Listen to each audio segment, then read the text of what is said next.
और पिता। एक समय की बात है, एक छोटे से कस्बे में रघु नाम का आदमी रहता था।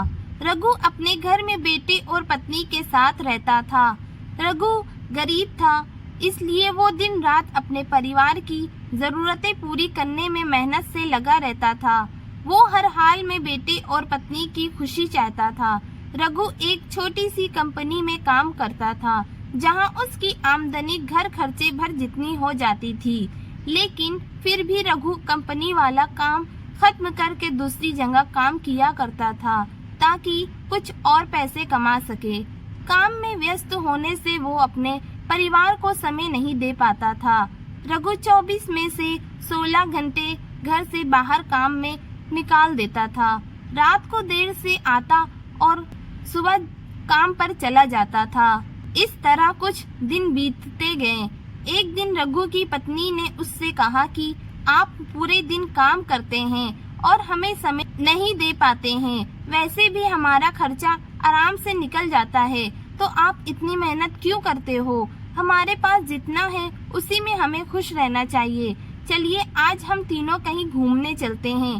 तब रघु कहता है कि बस कुछ समय मुझे और मेहनत करने दो, फिर आराम ही आराम है।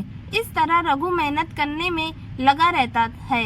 उसका बेटा भी उससे अक्सर कहता रहता था कि पापा आप मेरे साथ खेलो, बैठो और मुझसे बातें करो। लेकिन रघु हमेशा काम के मारे उसे कभी समय नहीं दे पाता था। कुछ समय और बीतता। अब रघु की किस्मत चमकी। रघु की नौकरी जिस कंपनी में थी, अब उसका मालिक रघु को मैनेजर बना देता है, क्योंकि रघु काफी समय से वहाँ काम करता था। अब वो मालिक का विश्वास पात्र बन गया था। मैनेजर बनने के बाद रघु अब बहुत अमीर हो गया। उसकी आमदनी अच्छी खासी हो गई थी। अब वो कुछ भी खरीद सकता था। उसकी गिनती धनी लोगों में होने लगी। पत्नी और बेटा बस एक बार कोई चीज मांग लेते तो वो तुरंत हाजिर कर देता था। एक दिन बेटा और पत्नी दोनों रघु से बहुत ज्यादा जिद कर रहे थे कि वे तीनों समुद्र के किनारे घूमने चलें। रघु कहता है कि ठीक है, आज चलेंगे, लेकिन मुझे कंपनी में थोड़ा काम है, इसलिए तुम दोनों समुद्र के किनारे पहुँचो। मैं सीधा कंपनी से काम खत्म करके पहुँचता हूँ।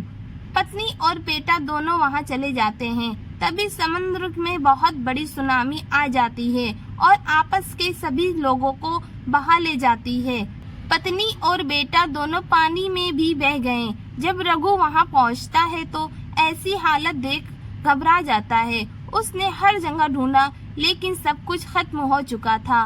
उसे यकीन हो गया कि उसकी पत्नी और बेटा भी बह गए।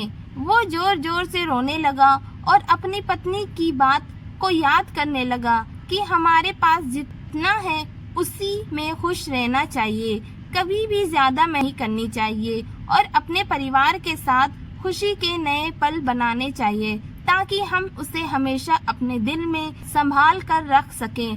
पैसों का क्या है, कभी होंगे तो कभी नहीं होंगे। हमेशा अपने परिवार के साथ बैठना चाहिए। कहानी अच्छी लगी हो तो please like, share and subscribe करना मत भूलिएगा।